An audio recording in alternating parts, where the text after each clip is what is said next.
know what should take place the very first time you meet a real estate agent. Stick around, that's what we're going to talk about next.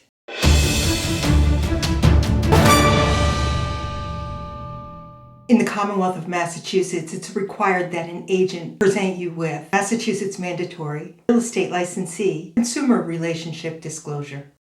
So this is the form we use from the Commonwealth of Massachusetts Board of Registration of Real Estate Brokers and Salespeople. As you can see, the first big words on this page is that this is not a contract. A lot of people get confused when we first sit down with them and they're not willing to sign anything because they do think it is a contract. This is not a contract. It is merely a mandatory real estate licensee consumer relationship disclosure. And you're more than welcome to, when you meet with your realtor, to read through all of this information on the top. And this is the place where we would start explaining to you the differences between the agencies. We have a seller's agent, we have a buyer's agent, and we have a facilitator. In our area, we don't typically use facilitators. As a matter of fact, most companies will not even pay a facilitator. The only time agents would use this as a facilitator form is if they're interviewing for a listing and the seller has not hired you yet. However, after you have gotten the listing, then you would go back and designate yourself as the seller's agent. As far as filling this out as a facilitator, you just click off facilitator and then you have all the parties sign. So that's not the case if you sign off as a seller's agent or a buyer's agent. Now, there's two checkoffs here. We never use non-designated agency. What that actually means is that everybody in one office or one company would be your agent, acting as one. Designated agency means that only the agent that you sign this form with is the one that will be representing you in the transaction, either as your buyer's agent or your seller's agent.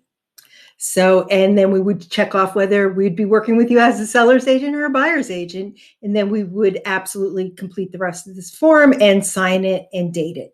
However, if you've decided that you do not want to sign this form with any agent, there is the option here at the bottom to check if the consumer declines to sign this notice. However, we would put your name in there and our name in here, and we would definitely be signing it. We do need to keep these on file. So I guess that's it for the form, and I'll see you back out on the other side. So I hope those visual aids helped. Do not assume that a real estate agent works for you until you have a written agreement as to their relationship with you. Let's run through the definitions. Seller's agent. A seller's agent works solely for the seller of a property.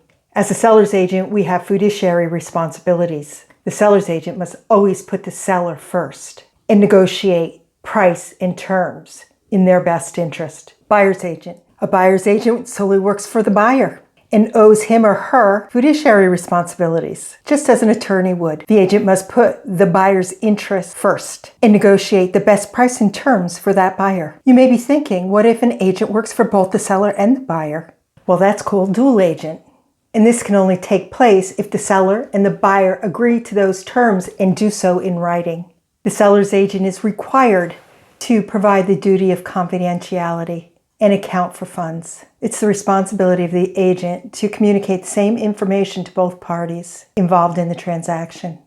Based upon your agent's skill and knowledge, the agent may work efficiently to bring both parties to agreement. The easiest one to understand is a designated agency. That's when there are two agents from the same company, one representing the seller and the other representing the buyer. With written consent, the broker of the company can designate the seller's agent to the seller and the buyer's agent to the buyer. Remember, you should be asked to sign this agency disclosure at your very first meeting. Now you have a better understanding what this disclosure means. If you'd like to know what fiduciary responsibilities are, click below and I will send that information to you. I know this is very confusing, so if you have any questions at all, please do not hesitate to contact me. I can be reached at 978-500-1480. I'm Kathleen with the Militello Team, a realtor with J. Barrett and Company. Welcome to my YouTube page. If you liked this video, give it a thumbs up, make a comment, and subscribe to my channel. Until the next time.